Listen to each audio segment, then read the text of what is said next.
Let's bring in Nick Wright. First things first, co-host, Fox Sports 1. Always great to talk to Nick. How are you, Nick? What's on the front burner of Nick Wright? Oh, well, first of all, great spot with Tom Brady. Good of you to have two future Hall of Famers on in the same show. Or I guess I'm a current Hall of Famer, but it's Syracuse Hall of Fame. Broadcasting Hall of Fame, I assume one day. I would love to ask your crew, I don't know if I'm allowed to, what their favorite moment of the interview was, because I know what mine was. Did you guys catch the not so humble brag by your fearless leader, Mr. Patrick? Because it was hard not to catch. When you said, Tom, I almost said to you on the podium. Yeah, I know, I did. In case you forgot, I was the one handing you the keys to the truck. I was broadcasting the Super Bowl in between Olympics and other things. It was great. It's good moment by you. Well, I was proud of you. But Nick, Tom has been up there so often, he might have forgot who was up there with him. Like Patrick Mahomes would remember who was up there with him because he's only been up there once. Oh, yeah. No, that's fair. Have you been up there with him more than once, Dan? I would assume yes. Just the math would demand it. With how many Super Bowls you've emceed. I was up there with the Eagles when they won, the Steelers when they won, Tom when he won. It's hard to keep track. You mentioned the Steelers. So was that Steelers Cardinals? Yeah. The Steelers have won a few, and I know you were broadcasting during the Chuck Noll, Terry Bradshaw era, but I don't know if you were doing Super Bowls yet. I would argue the one thing I would disagree with Tom on, well, there's maybe a few, but one of the things is the Malcolm Butler play was great, but the greatest defensive play, forget football history, and Super Bowl history, is James Harrison's. It literally can't get better and more impactful than the 99 yards at halftime to take one touchdown away and score a touchdown for your team. There's a second half to go in that game. Yeah, but it was a 14-point swing. It was a 14-point swing. You can't get more impactful than that. Yes, because Butler, he saved the game. The game is over if they score. Right, but if Butler just knocks it down, the Patriots still have a very good chance of winning. It was not more impactful. The James Harrison play was better. I can't even believe we're arguing about this. Tom Brady's not here right now. You can tell the truth. You don't have to just agree. Malcolm Butler's play is the greatest in Super Bowl history because in the moment, it won the Super Bowl. James Harrison in the moment didn't win the Super Bowl. They went into halftime with a whole lot of momentum. If Malcolm Butler doesn't make the play, Seattle gets maybe two more chances to win the Super Bowl, and then there's no time left for Tom Brady. All right, so according to that logic, because it was the final thing, not the penultimate thing, the final thing, you're with me, you and me, the only two people in America that believe 2016 NBA Finals Game 7, the biggest shot was not Kyrie's to go up 3, but LeBron's free throw with the obviously fractured wrist to go up 4. That won him the game. It was later. It happened. It was 2 possessions. Same logic. Clearly Kyrie's shot was bigger. Harrison's thing was more impressive and important. It's a 14-point swing. They would have lost. There was 23 seconds left in the Super Bowl. What are you talking about? What? You've never been more wrong, and you're wrong a lot. And this, okay, well then hold on. Okay. Hold on a second. Right. So is every touchdown, so the touchdown that the Patriots scored to beat the Falcons, right? To end the game in overtime. Yeah. Was that a bigger play than the Wes Welker catch, or was it Edelman? I don't know who it was. Edelman. One of those guys that Edelman. Edelman's was bigger, right? Yeah, you were in overtime with the touchdown. Yeah, I know. Okay. All right. Listen, we don't have you to go don't round and lose round. the You're game. just If they wrong. don't get in, they don't lose the game. I understand. With White's and if touchdown. the Seahawks and if Malcolm Butler doesn't pick that ball off, the Patriots still could win. It's not like he wasn't walking in for the game-winning touchdown and he jars the ball loose. The Patriots still would be able to win if Butler just knocks it down. The odds are very, very, very, very small. I don't know. You listen to Tommy. Tommy was saying you couldn't run the football. I didn't hear much pushback on that either. Be like, Tom, come on, you can run the football. And the defense wasn't that great. Give me a break. But doesn't matter. That's fine. They were geared up for the run. They were geared up for the run. That's all. I understand that, but I've also heard wise men tell me football is about two grown men, one imposing their will on the other. Didn't Larry Allen, didn't he tell you that they used to occasionally, when they were running to him, he would make a choo-choo noise, like train coming this way, let everybody know, not stopping us anyway. It's Marshawn Lynch, man. All right, sorry. I've derailed you. You want to try this again? I mean, we can. I mean, I'm still a little mad at you for reasons we don't have to discuss. We can keep that between us. But yeah, we can try it again. I'm not gonna guarantee it. I'm gonna be less ornery. Okay. I had 10 minutes with Brady. Okay. I had to do 2 mentions of the Hertz commercials that he's in. You fit that in well. I like it. So I had to do that. And I know that what you're saying, and you're going to be upset about, is you didn't hammer him over the Miami Dolphins, right? Okay, well, just for the record, that is not what I was saying I was upset about. I was upset about something far more personal that, like I said, we will keep off the air, relating to our wonderful dinner date. Oh, your wife. However. Your wife. Okay, all right, well, I guess it's not off the air. No, yeah. I mean, that's fine, but we can get to the Brady stuff too, whatever you like. Yes, I'm mad at you about the interaction with my wife. I'm disappointed in you about not hammering Brady about the Dolphins. You wanted me just to be on the record to say, Tom, what happened with the Dolphins? So I would have just been on the record and he would have deflected. And I didn't have enough time. If I had 20 minutes with him, 15 minutes, if I had full time and not a sponsor to work in, then it's something that you can broach the topic. I would have done a one-off with him, and I wouldn't have gotten anything with him.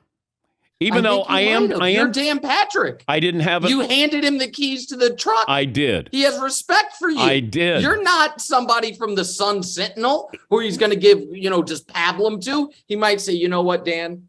I've been waiting for a journalist of your caliber to ask me this question. I do agree that you've said this before, and Mike Florio has pointed this out. Florio's been hammering this since February.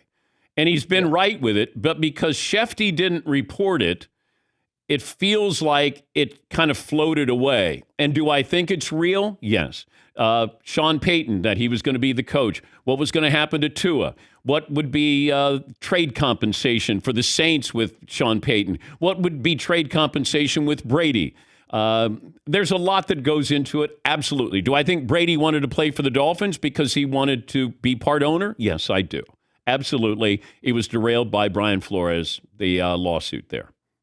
No, I'm giving you a hard time. I mean, you did a great job with Tom, obviously, and you did have limited time, and he filibustered on the 3 players thing. He gives 15 guys. I mean, come on, Tom, show some discipline. Like maybe you'd have 8 rings, not 7, a little more discipline. Like answer the question. But yeah, I mean, Tom Brady is the biggest star in the NFL. One could argue the biggest star in American sports. The only other star in American sports of his caliber is LeBron.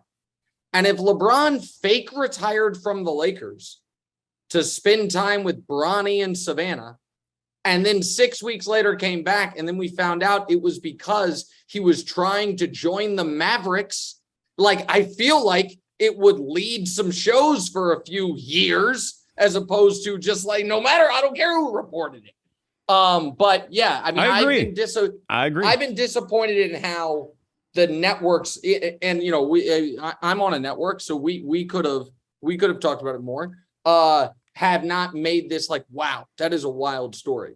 But I do think it's cool that you have 2, all-time great Fox employees on the show as your only 2 guests today. Also, a buddy of mine tweeted out the picture. My buddy Laszlo, who's the biggest Tom Brady fan in the world, tweeted out the picture that you guys put out there and said, why does Tom look younger than Nick? I was like, God, dog, he's 8 years older than me. And he's like, good point. But it's like a good point. Keep this in mind. Tom Brady was the warm-up to you. That's how I felt like. I was like, you know what? This is a great lead in. Like people are like, oh, here's Tom. And now wait till Nick Wright comes on. I'm going to talk to Nick about the question I should be asking Tom about. See if Tom will come back on and he can critique this interview. Todd, he can be like, you should have asked Nick. Yeah. Here's what he should have. You should ask Nick about the time he said I was washed 4 Super Bowls ago. Oh, boy. Why doesn't Nick criticize Skip Bayless's take? What are you talking about? What do you mean? No, Tom might say that. Once I see a bad one, I will. Wow. Wow. Wow. You just lost all credibility there. What do you mean? What are you talking about? So every take he has on LeBron is a great take? Well, listen, I have so much media to do. I do my own show. I do Blah, the blah, podcast. blah, I obviously blah, listen blah, to you. blah. I can't consume everything across all. I'm just saying the ones that come across my desk, I'm like, you know what? Seems pretty reasonable to me. He's Nick Wright, First Things First, co-host Fox Sports 1. It was great meeting your wife when we went to dinner and she came in at the very end of the dinner. She was. It was very nice. It was. She's a wonderful woman. She is. Business owner. I didn't know what I did that was wrong. I mean, I'm not.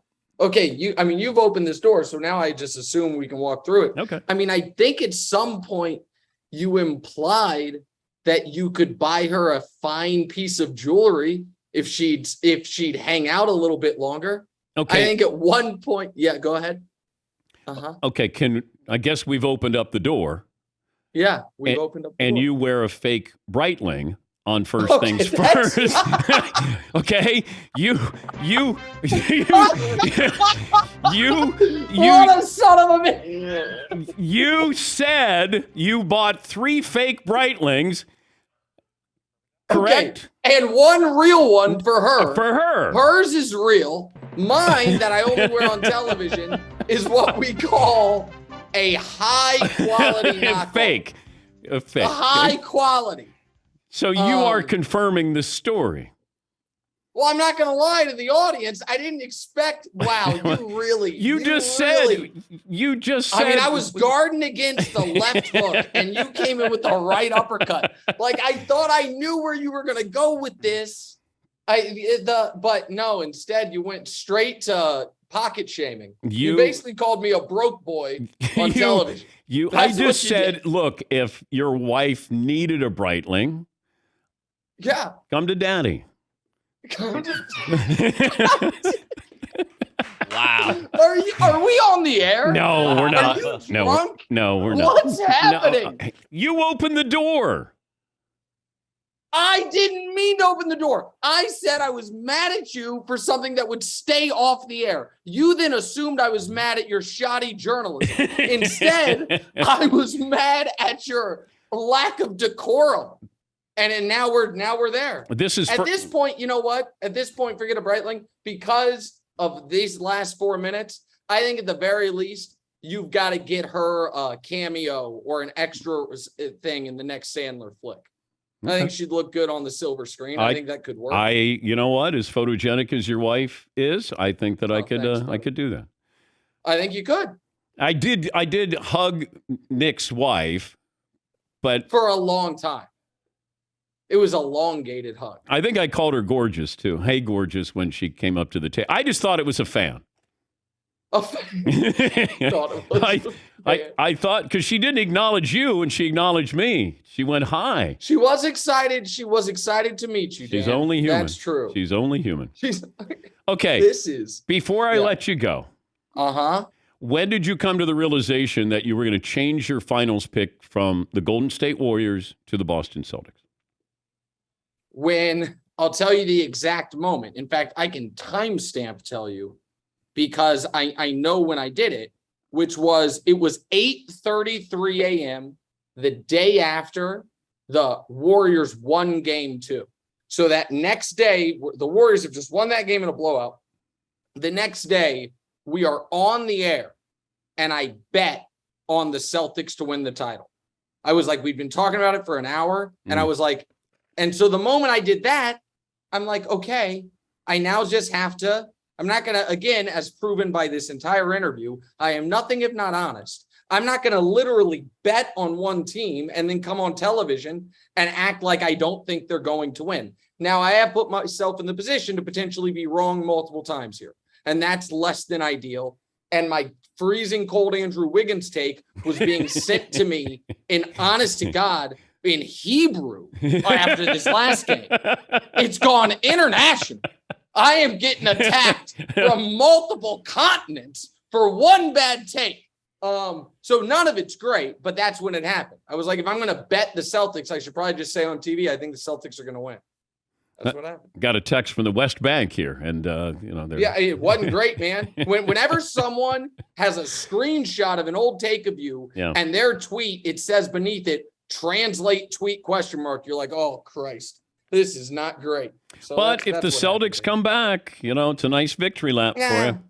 Kind of, but then people will still be like, you picked the Warriors to begin with. Listen, man, I'm these NBA playoffs, I was riding, every once in a while it's good to get humbled, whether it's by, one of your radio and television mentors hitting on your wife in front of you, or whether it's by the sports world, it's celebrating your demise. I was riding maybe a little too high after the Mavs beat the Suns. I maybe took a bit too much of a victory lap. Calling everyone else in the media dumb, saying I saw things they didn't see, questioning people's integrity and basketball IQ. And since that moment, I think I've gotten every single series wrong. So I want to ask my audience to make sure that they watch Nick Wright on Fox Sports First Things First. He's got jokes. The pinky ring's real, though, and more importantly, the diamond chains I can't wear on First Things First. You saw them in person. No, those I did. Nothing fake about those, my friends. Listen, we have limited jewelry budgets in this household. My wife and the chains take up the lion's share of it, so we got to go and posture watch. Tell your wife I said hello. I won't be doing that. See ya. Thank you, Nick. We're back after this.